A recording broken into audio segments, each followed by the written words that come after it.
Ana, há um texto que ele colocou aqui, Atos capítulo 16, versículos 25 ao 34. Peço por gentileza que você abra. E o tema que nós vamos meditar nessa noite é o propósito divino no sofrimento. Amém? Eu quero te dizer, meu irmão, que existe um propósito nas adversidades que nos acometem. Deus não desperdiça sofrimento na vida do crente. Amém? Deus, ele não é masoquista em ver os seus filhos sofrer e se alegra com isso. Não. Quando assim ele permite, é porque há um propósito. É porque o processo irá te aperfeiçoar, é porque existe algo à frente que você ainda não consegue prescrutar, que será revelado mais adiante, mas que é necessário passar pelos sofrimentos. Existe um propósito no sofrimento. Amém? Então eu julgo que essa mensagem é de vital importância para nós aqui hoje. Porque ninguém aqui está isento de provações, de dores, de sofrimento. Tudo isso irá nos acometer. E nós precisamos saber qual que é a nossa postura quando isso vir a acontecer. E é o que esse texto tem a nos dizer. Amém? O texto de Atos dos Apóstolos, capítulo 16, versículo 25 ao 34, diz assim, ó. Por volta da meia-noite, Paulo e Silas oravam e cantavam louvores a Deus, e os demais companheiros de prisão escutavam. De repente sobreveio tamanho terremoto que sacudiu os alicerces da prisão. Abriram-se todas as portas e soltaram-se as cadeias de todos. O carcereiro despertou do sono e, vendo abertas as portas do cárcere, puxando da espada, ia suicidar-se, supondo que os presos tivessem fugido. Mas Paulo bradou em alta voz: não te faças nenhum mal, que todos aqui estamos. Então o carcereiro, tendo pedido uma luz, entrou precipitadamente, trêmulo, prostrou-se diante de Paulo e Silas. Depois, trazendo-os para fora, disse: Senhores, que devo fazer para que seja salvo? Responderam-lhe: crê no Senhor Jesus, e serás salvo tu e tua casa. E lhe pregaram a palavra de Deus e a todos os de sua casa. Naquela mesma hora da noite, cuidando deles, lavou-lhes os vergões dos açoites. A seguir foi ele batizado e todos os seus. Então, levando-os para sua própria casa, lhes pôs à mesa. E com todos os seus manifestava grande alegria por terem crido em Deus. Amém, meus irmãos? Quero te convidar a ter um momento de oração. Nesse momento, feche seus olhos, eleve seus pensamentos a Deus. Querido Senhor Jesus, nós estamos diante da Tua santa palavra, Pai. E estamos aqui com reverente temor, porque a Tua palavra é sagrada, a Tua palavra é inerrante, a Tua palavra é infalível, e nós estamos aqui sedentos por ela, porque é a Tua palavra que transforma as nossas vidas, Pai. Basta uma palavra que o Senhor liberar e a nossa vida é transformada, Pai. Assim como uma palavra o Senhor deu e o servo do centurião foi curado. Se hoje, Pai, o Senhor liberar uma só palavra hoje aqui, todos nós sairemos daqui, Pai, transformados, edificados, Pai. E é o que nós clamamos aqui hoje. Fala conosco, Senhor Deus. Fala com a Tua igreja, Pai.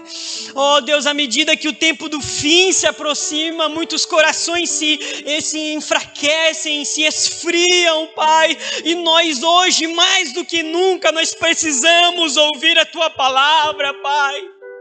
Nossos ouvidos precisam ouvir a Tua doce voz, Pai. As Tuas palavras precisam ressoar em nosso coração. E se assim não ocorrer, Pai, nós sairemos daqui da mesma forma com que entramos, Pai.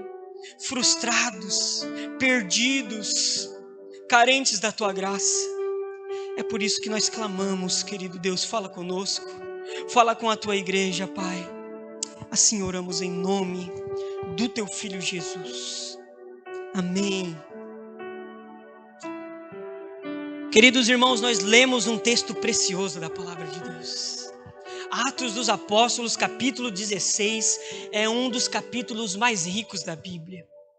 Ele se passa, irmãos, em Filipos, na Macedônia. É ali onde Paulo estava quando esses eventos ocorreram. Mas quando nós lemos desde o início do capítulo 16, nós vemos que Paulo não queria ir inicialmente para Filipos. Ele tentava pregar o evangelho em outros lugares e o texto nos diz que o Espírito Santo os impedia. E então, em visão, ele vê um homem macedônio dizendo: passa para cá. E então Paulo entende que Deus desejava levá-lo até Filipos.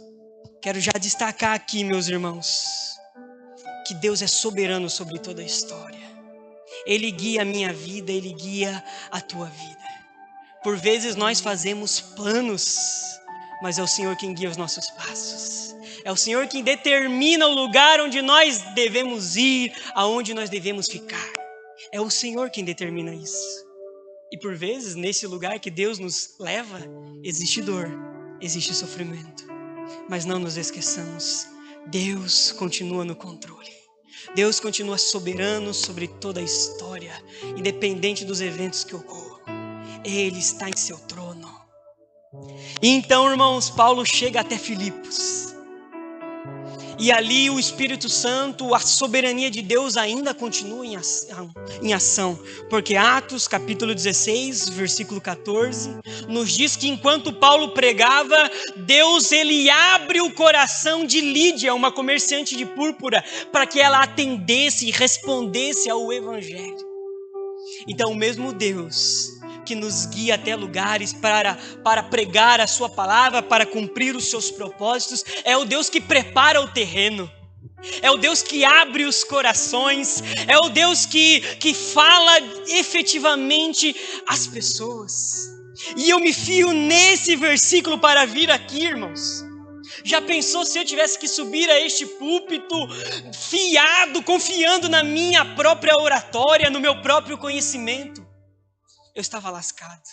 Eu nada poderia fazer, mas eu subo aqui confiante que o Espírito Santo continuará a fazer a sua obra, porque o mesmo Deus que abriu o coração de Lídia, Ele pode abrir o meu e o teu coração para ouvirmos as palavras de Deus. E ali estava Paulo pregando o Evangelho. Lídia se converte. Mas nem tudo são flores nessa passagem, meus irmãos. Coisas piores acontecem. Nós vemos que Paulo, ele começa a pregar o evangelho e existe uma escrava possessa por um espírito de adivinhação que perseguia Paulo, falando ali palavras, dizendo que ele era servo do Deus Altíssimo. E Paulo, tendo discernimento do espírito, ele entende que aquela mulher estava possessa por um espírito imundo, por demônios. E então Paulo ele faz uma obra grandiosa, ele expulsa o demônio daquela escrava. O problema, meus irmãos, é que ela sendo uma escrava, os seus senhores lucravam com ela ser possessa por espíritos demoníacos. Porque esses espíritos demoníacos faziam com que ela predizesse o futuro, com que ela realizasse adivinhações. Então aqueles homens, agora quando as suas expectativas de lucro frustradas, ficam revoltados e lançam Paulo na prisão. Paulo então é açoitado. Paulo e Silas então não têm um julgamento adequado e eles são levados ao cárcere interior. Eles são levados para a prisão. Mas lembremos, meus irmãos, que foi Deus quem levou Paulo e Silas para este lugar. Foi Deus quem fechou outras portas e foi Deus quem deu uma visão, dizendo que era aquele o lugar onde Paulo e Silas deveriam estar. Meus irmãos, o que a gente precisa saber logo aqui no início é que é melhor estar com o Espírito Santo nos desertos, como aconteceu com Jesus, que em Mateus capítulo 4 nos diz que o Espírito Santo guiou Jesus ao deserto para ser tentado. É melhor estar com o Espírito Santo nos desertos, é melhor estar com o Espírito Santo nas prisões do que com o diabo na calmaria nos palácios. O plano de Deus é o melhor para a minha e para a sua vida. Deus quer nos levar a lugares e por vezes nós não entenderemos, por vezes nós vamos sofrer e nós não vamos entender, mas nós precisamos nos lembrar que Deus está no controle de toda a história. Esse é o Deus que nós servimos. Se Paulo e Silas olhassem ao seu redor, eles iriam pensar: o nosso projeto falhou, nós estamos na prisão. Então, irmãos, Deus transforma aquilo que deveria ser um lugar de frustração em um palco para uma grande obra, porque Deus, não nos palácios, mas na prisão, realizou uma obra tal que o carcereiro se converteu. Ah, meus irmãos, nós precisamos estar aonde Deus quer nos levar.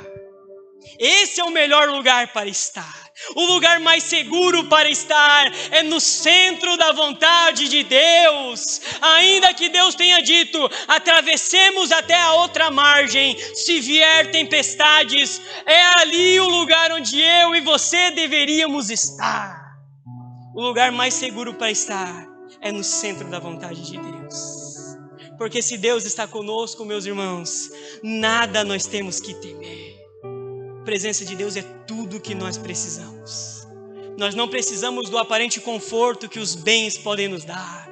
Nós não precisamos da confiança que é ter uma conta bancária com muitos recursos. Nós não precisamos disso. O que nós precisamos é crer na presença de Deus, é crer na provisão de Deus, porque se nós tivermos Deus, nós temos tudo o que nós precisamos.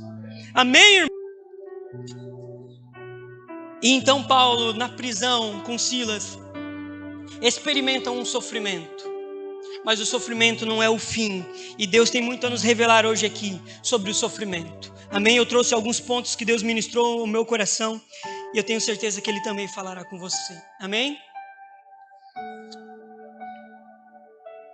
Então, irmãos, o primeiro ponto, a primeira lição que nós aprendemos aqui com essa passagem, é que nós devemos adorar em meio ao sofrimento. Amém? Olha o versículo 25 de Atos 16. Mantenha a Bíblia aberta em Atos 16, nós vamos mergulhar nessa passagem. Amém? Olha só o versículo 25. Por volta da meia-noite, Paulo e Silas oravam e cantavam louvores a Deus, e os demais companheiros de prisão escutavam. Oh, meus irmãos, Paulo e Silas estão diante de uma circunstância que eles não esperavam. Eles foram pegos de surpresa, eles foram precipitados nessa situação, eles não sabiam, eles não esperavam por isso. Mas, irmãos, eles então estavam ali no cárcere interior, eles estavam presos, as suas costas estavam com vergões. Já era tarde da noite, era por volta da meia-noite, e o que esses homens fazem? Esses homens louvam a Deus. Ah, irmãos, que lição para nós hoje aqui. Tão pouco acontece nas nossas vidas e nós já começamos a murmurar.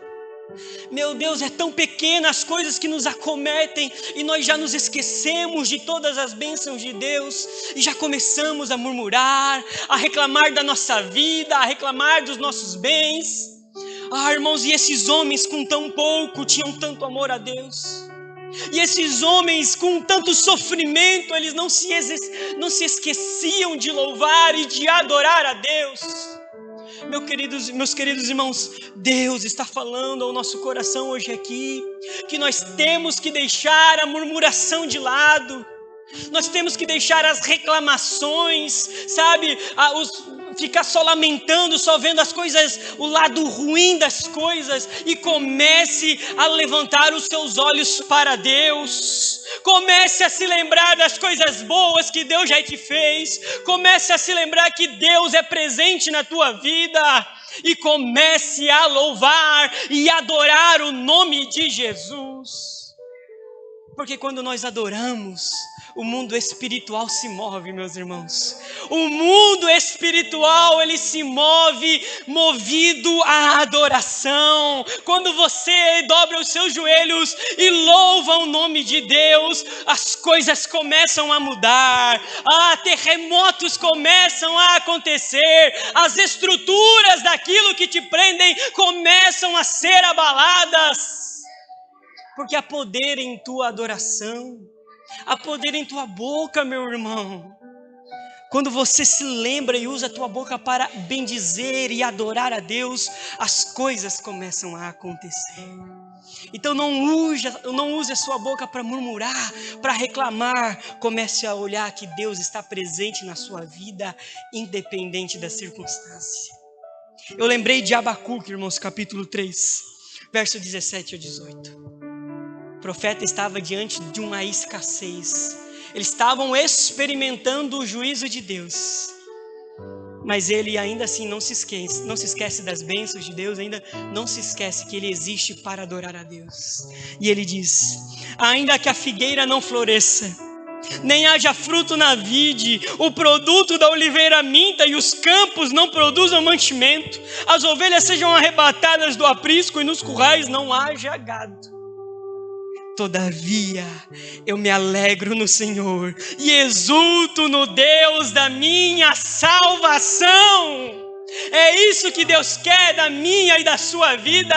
Ele quer a adoração. Por vezes Deus permite que coisas ruins nos acontecem porque Ele quer extrair de nós o mais belo louvor. Irmãos, nós não lembramos de adorar a Deus nas bonanças. Nós não lembramos de adorar a Deus no meio da prosperidade. Mas quando o laço aperta, é ali que sai dos nossos lábios o mais belo louvor. Irmãos, sabe como que é feito o óleo, irmãos? O óleo, ele é feito através da prensa das azeitonas. O óleo simboliza a unção do Espírito Santo. Se você quer experimentar essa unção na sua vida, Deus vai ter que passar esse rolo compressor por cima das azeitonas, por cima da sua vida, para extrair o mais belo louvor. Esse é um dos motivos pelo qual Deus permite que o sofrimento nos acometa, porque Ele quer ouvir o mais belo louvor. Amém?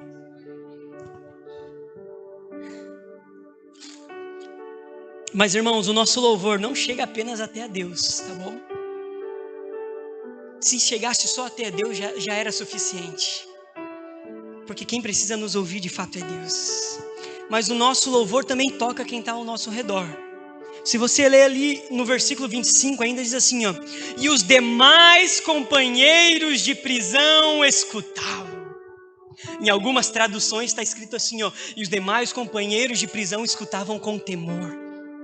Então, antes de o terremoto acontecer, meus irmãos, Deus já estava tocando nas estruturas daqueles corações incrédulos.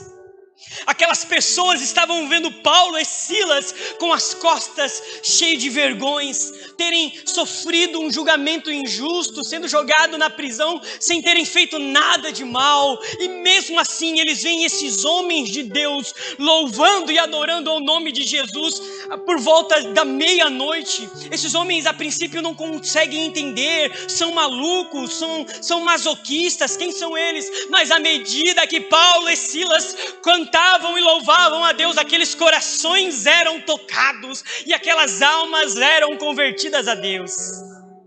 Porque nós vamos ver posteriormente que o terremoto acontece, que as portas dos cárceres são abertas, mas nenhum prisioneiro foge. Por quê? Porque o coração deles já foi ganho, não com o terremoto. O coração deles foi ganho ao ver Paulo e Silas louvando a Deus em meio ao sofrimento. Irmãos, eu quero te dizer que o mundo está de olho em você. Sabe, as pessoas, os teus vizinhos, os teus familiares, eles estão olhando para você. Talvez você não perceba, talvez você viva como se isso não fosse uma realidade, mas eu quero te dizer, se você é um crente em Cristo Jesus, você é uma referência para este mundo. As pessoas estão olhando para você, e o que elas estão vendo? Será que elas estão vendo murmuração? Será que elas estão vendo a gente só nos lamentar? Ou será que elas estão vendo homens e mulheres de Deus que louvam ao nome de Jesus independente das circunstâncias? E então elas pensam, o que essa pessoa tem? Ela não tem mais dinheiro, ela não tem mais saúde, ela não tem mais bens, mas ainda assim ela louva o nome do Senhor dela. Que Deus é esse que ela serve? O que presença é essa que ela sente, que é tudo para ela? E é assim que as pessoas são tocadas, meus irmãos. As pessoas estão olhando para você. Lembre-se disso com temor, meus irmãos. Filipenses capítulo 1, verso 12 ao 13. Nós vamos ver Paulo agora mais para frente. Ele já preso na sua prisão domiciliar em Roma. Ele estava preso e então guardas de Roma, eles vêm ali revezar porque eles precisam estar vigiando o prisioneiro Paulo. Mas aqueles homens, eles viam mais do que um prisioneiro. Eles viam um adorador. Eles viam um homem de Deus. E Paulo nos relata o que aconteceu aqui. Filipenses capítulo 1, verso 12 e 13. Quero ainda, irmãos, cientificar-vos de que as coisas que me aconteceram, que coisas são essas? A prisão. Que as coisas que me aconteceram têm antes contribuído para o progresso do Evangelho. De maneira que as minhas cadeias em Cristo se tornaram conhecidas de toda a guarda pretoriana e de todos os demais. Paulo está preso e os soldados de Roma estão se convertendo. Porque eles viram mais do que um prisioneiro. Eles viram mais do que um homem miserável que não tinha nada, que lhe foi tirado tudo. Eles viam um homem cheio do Espírito Santo. Irmãos, que sejamos eu e você, o Paulo e Silas dessa geração. Em nome do Senhor Jesus. Vamos para o segundo ponto, irmãos. Deus intervém em meio à adversidade que nós sofremos. Está no versículo 26. Volte seus olhos para o versículo 26 por um instante. De repente, sobreveio tamanho terremoto que sacudiu os alicerces da prisão. Abriram-se todas as portas e soltaram-se as cadeias de todos. Então, irmãos, aqui então nos é relatado que após o louvor de Paulo e Silas, algo sobrenatural acontece. Paulo e Silas não tinham poder em si só para se libertarem. Eles não conseguiriam tirar nenhuma algema. Quem dera abrir as portas do cárcere e sacudir os alicerces da prisão. Mas aquilo que era impossível para Paulo e Silas, não é impossível para o nosso Deus. Não há impossível para o nosso Deus, porque Ele é todo poderoso, porque Ele tem todo o poder. Porque Ele tem toda a autoridade, porque Ele está sentado na sala de controle de todo o universo. O seu trono está no céu, e como rei, Ele governa sobre tudo que existe. E não há coisa demasiadamente difícil para o nosso Deus. Então aquilo que era impossível para Paulo e Silas, aquilo que os prendia, aquilo que os limitava, aquilo facilmente é destravado, é destruído pelo nosso Deus. Que eu quero te lembrar, meu irmão, que independente daquilo que te prende hoje, qual que é a circunstância que te prende hoje? É uma doença? São problemas financeiros? O que? É um caos na tua família? O que é o que te prende hoje? O que é que toma o teu coração? Independente do que seja, irmãos, Deus pode abalar os alicerces disso que te prende.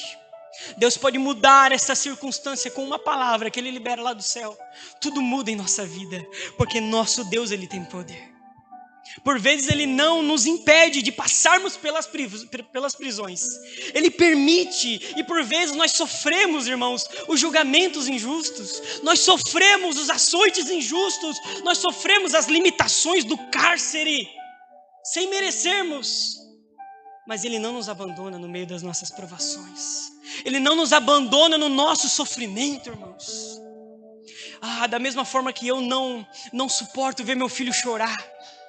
Sabe, quando ele começa a chorar, muitos dizem, é manha, deixa ele chorar, porque ele precisa aprender sozinho.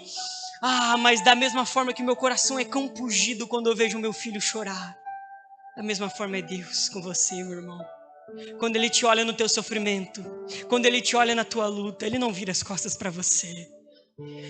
Ele diz, meu filho, eu vou aí mudar a tua história.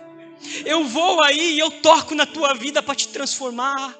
Eu toco na tua vida para mudar a tua história.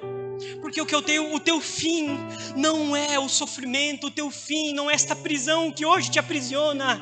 Isso é só uma vírgula. Deus não colocou um ponto final na tua história.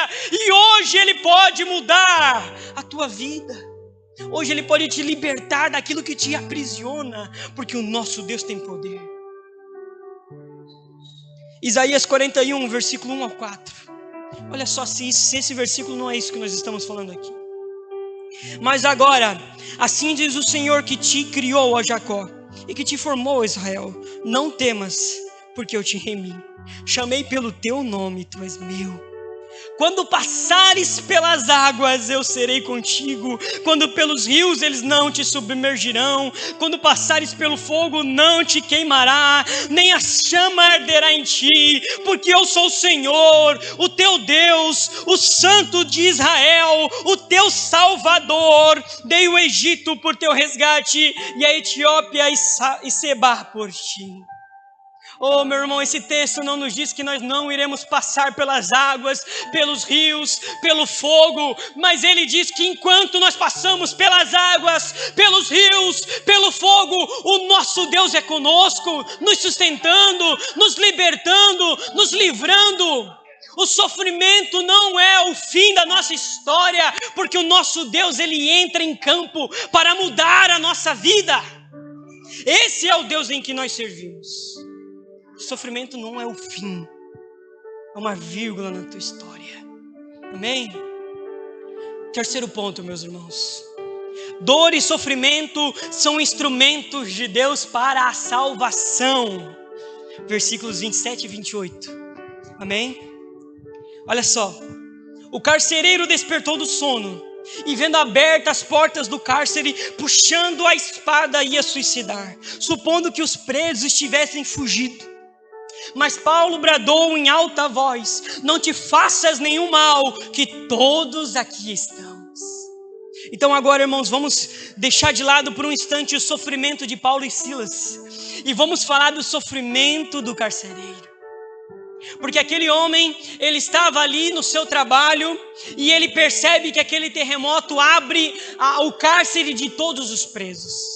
E de acordo com a lei romana, aquele que deixasse um prisioneiro só fugir era réu de morte. E era uma morte cruel. Então este homem está diante do seu fim. Ele vê essa circunstância acontecendo e ele começa a sofrer. E ele começa a sofrer de tal modo que ele pensa que é melhor ele tirar a própria vida. Ele só consegue pensar numa forma de amenizar a sua dor. Então ele puxa a espada e ele deseja tirar a sua própria vida. Irmãos, quantas pessoas ao nosso redor não estão passando por essa mesma situação? O sofrimento bateu na porta dessas pessoas e elas não conseguem pensar em mais nada senão em dar cabo da sua própria vida. Elas não conseguem pensar numa solução, elas só conseguem pensar que elas necessitam do fim desse sofrimento. E o coração delas é tomado dessas trevas e espíritos malignos começam a jogar setas no coração dessas pessoas, dizendo que o melhor a fazer é tirar a sua própria vida. Mas Deus me trouxe hoje aqui para ecoar as palavras de Paulo ao carcereiro: não te faças nenhum mal. É o que Deus está falando com você. Sabe, a morte não é a solução, porque, irmãos, o materialismo não se resume à nossa vida. O nosso corpo material, uma hora, de um jeito ou do outro, ele vai acabar e nós iremos morrer. Mas esse não é o fim da nossa história. Existe toda uma eternidade para frente. E o sofrimento na vida daqueles que não aceitaram Jesus só irá aumentar numa eternidade de condenação no inferno. Então eu quero dizer aqui em alto e em bom som: a morte não é a solução. Não, você não precisa se cortar, você não precisa tirar a sua própria vida, porque a morte não é a solução. Da mesma forma que Paulo tinha uma mensagem, tinha uma palavra para mudar a história da vida do carcereiro, Deus tem uma palavra para mudar a tua vida e acabar de uma vez por todas com o teu sofrimento. Não te faças nenhum mal, que Deus está aqui hoje para mudar e transformar a tua história. Deus está aqui. Olha a continuação do versículo que nós lemos agora há pouco, Isaías 41, agora o versículo 10. Não temas, porque eu sou contigo. Não te assombres, porque eu sou o teu Deus. Eu te fortaleço e te ajudo e te sustento com a minha destra fiel. Se você pensa que você não consegue passar por esse sofrimento e precisa dar cabo à sua vida, Deus está dizendo: não tenha medo, porque eu sou contigo. Você não está sozinho, meu irmão. E Ele está dizendo que Ele vai te sustentar. Ele vai te dar forças para que você passe por esse momento de dor e sofrimento que você está passando. Deus não virou as costas para você. Hoje Ele está aqui, estendendo a sua mão direita para te levantar e para te pôr de pé, irmãos. Se você crê nisso, dá um glória a Deus. Continuando aqui, irmãos, versículo 29 e 30. Então, o carcereiro, tendo pedido uma luz, entrou precipitadamente e trêmulo, prostrou-se diante de Paulo e Silas. Depois, trazendo-os para fora, disse: Senhores, que devo fazer para que seja salvo? Oh, meus irmãos, através da dor, Deus está te trazendo para mais perto dele.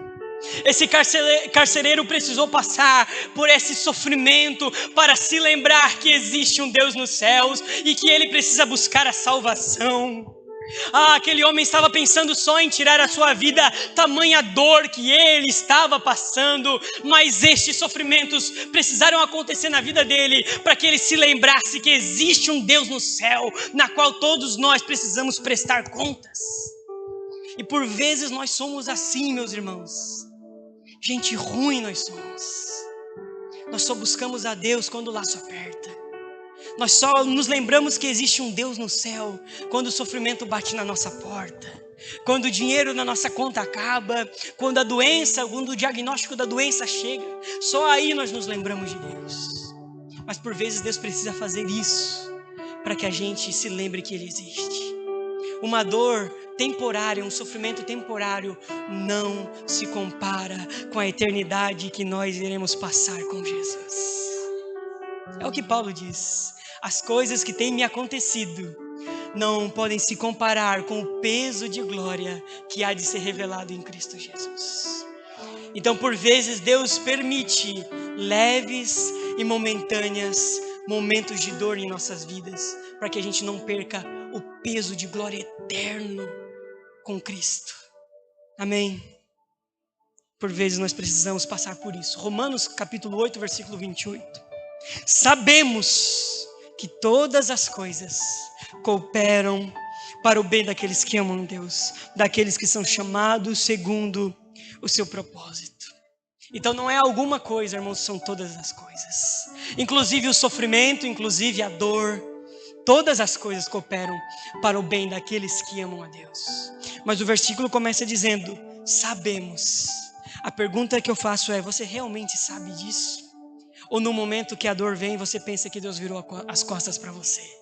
Ou no momento que a dor vem, você acha que Deus está te castigando, que Deus não te ama? Você precisa ser como Paulo, que diz: sabemos. É uma certeza inabalável. Essas coisas que me aconteceram irão, de uma forma ou de outra, sabe, me preparar para algo melhor. Porque Deus está no controle da história. Amém? Vamos para o quarto ponto, meus irmãos. A graça nos alcança em meio ao sofrimento. Aleluia. Versículo 31 e 32. Responderam-lhe: crê no Senhor Jesus e serás salvo tu e a tua casa. E lhe pregaram a palavra de Deus e a todos o de sua casa. Então, meus irmãos, olha só o que acontece. Aquele homem, ele se lembra de Deus, mas ele faz a pergunta errada. Ele pergunta: o que devo fazer para que seja salvo? E a resposta é: nada que eu e você podemos fazer pode nos garantir a salvação. Nada, meus irmãos. Porque o pecado nos alcançou. A nossa vida, ela é manchada pelo pecado. E um Deus santo e justo, Ele não tolera pecado algum. Ele não pode passar pano para o pecado. Então, ainda que a gente faça obras de caridade, ainda que nós demos os nossos bens aos pobres, ainda que a gente devote a nossa vida para uma causa social, ainda assim não é suficiente para conquistar a salvação. Se fosse suficiente, Jesus não precisaria ter saído do céu e morrido na cruz do Calvário. A questão é que nós devemos muito para Deus. Os Salmos vai dizer: a redenção da alma é caríssima demais. Nenhum de nós poderíamos pagar por isso. Deus precisou largar a sua glória nos céus. Jesus Cristo precisou viver uma vida em santidade plena. E como 100% Deus, 100% homem, Ele precisou morrer naquela cruz do Calvário para nos garantir a salvação. Para que a gente possa ser justificado, ou seja, tornados justos pela fé, não pelas obras, mas por crer, por confiar a nossa vida em Cristo Jesus. Nós precisamos crer em Jesus, irmãos. Não há nenhum outro modo de alcançar a salvação.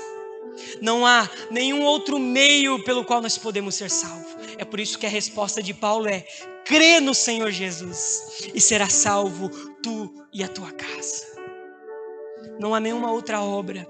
Uma vez em João capítulo 6, as pessoas fizeram uma pergunta para Jesus: que obras faremos nós para agradar ao Pai? Há algo nesse sentido.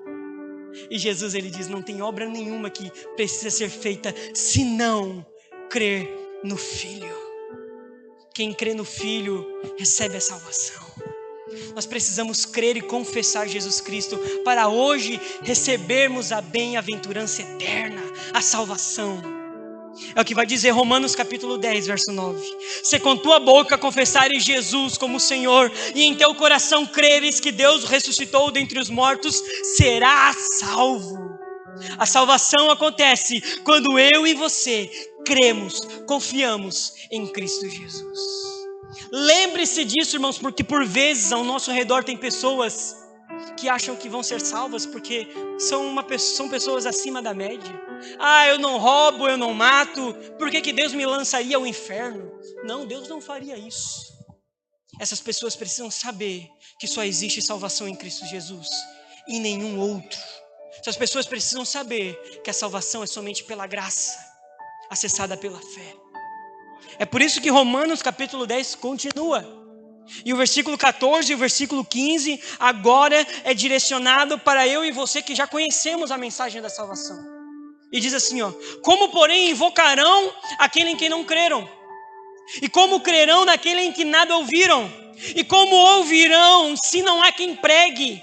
E como pregarão se não forem enviados? Como está escrito: conformosos são os pés do que anunciam coisas boas.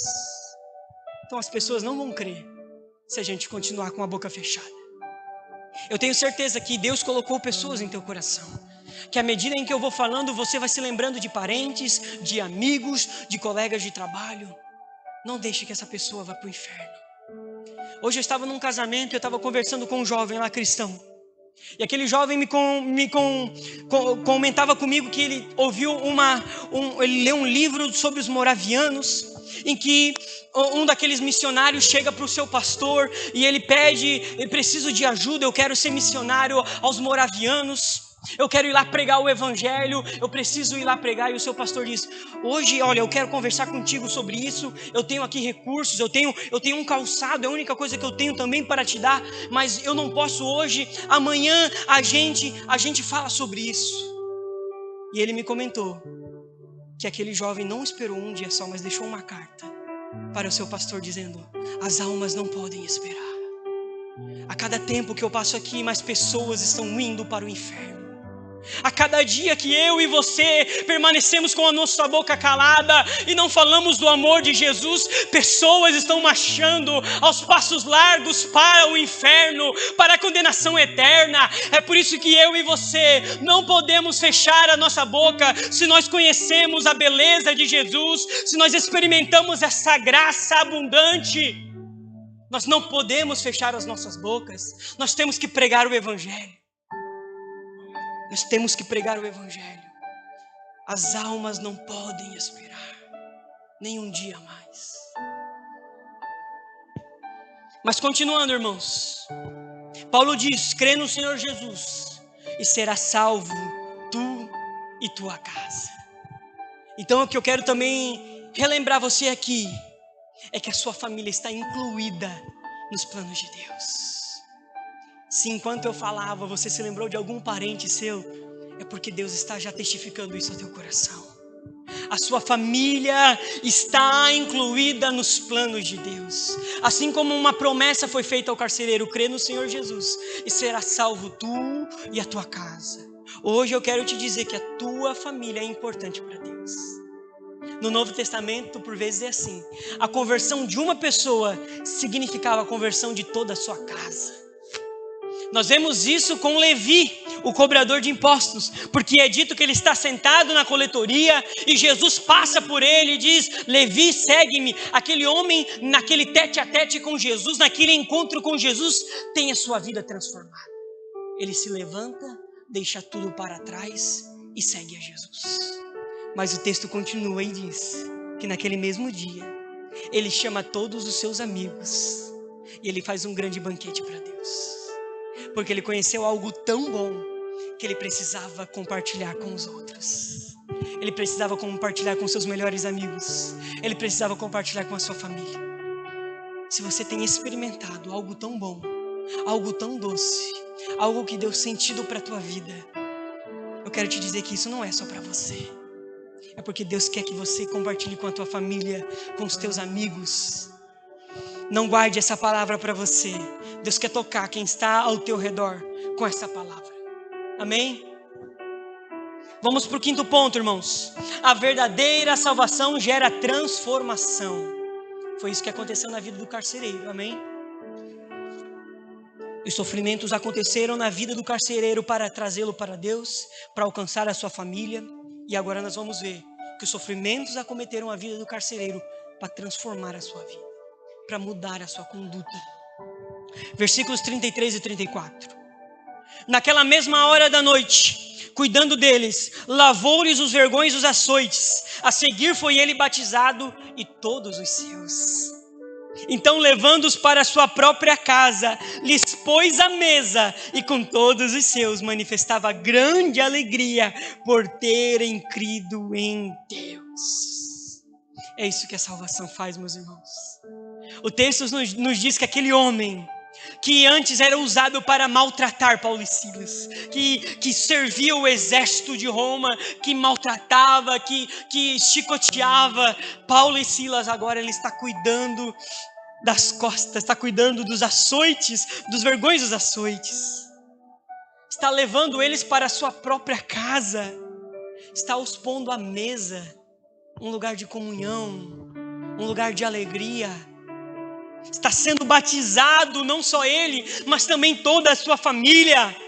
E agora ele está se alegrando em Deus. Sabe o que é isso, irmãos? É o poder do Evangelho. Paulo diz: eu não me envergonho do Evangelho, porque o Evangelho é o poder de Deus para a salvação de todo aquele que crê. O Evangelho transforma vidas. O Espírito Santo transforma pessoas. Aquele que roubava não rouba mais. Aquele que matava não mata mais. Aquele que traficava, aquele que envergonhava seus pais com roubo, com mentiras, com drogas, se converte, se torna um grande homem de Deus e impacta uma geração. É isso que o poder do Evangelho faz. Transforma vidas, irmãos.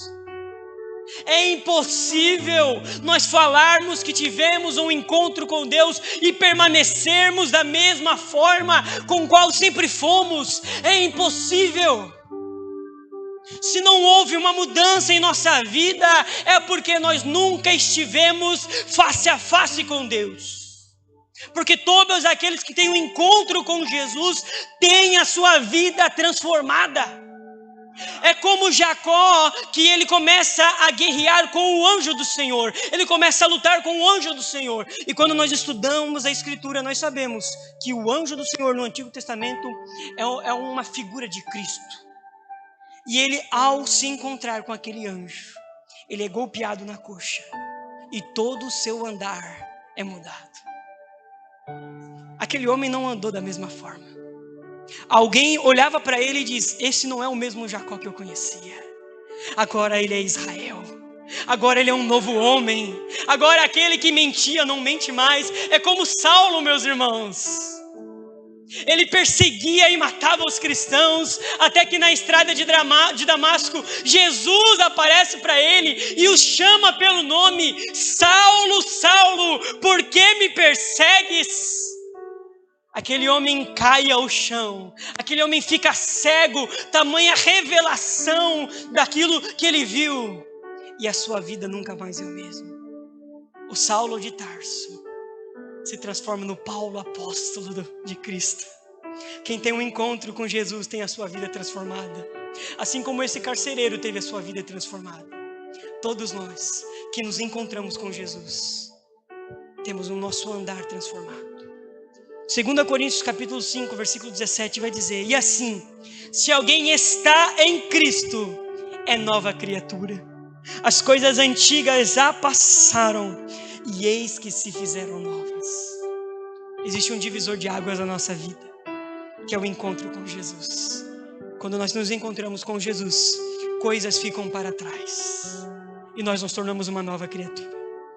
É esse Deus que eu hoje anuncio aqui.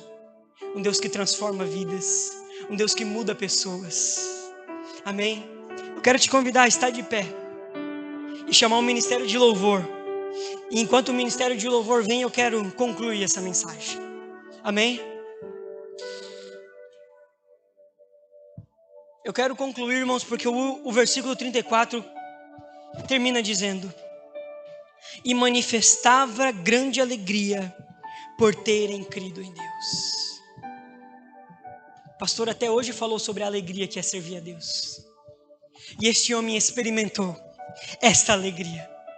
Veja que nós falamos o culto todo aqui sobre o sofrimento, mas eu quero terminar falando sobre a alegria, porque não existe alegria maior do que servir a Cristo Jesus.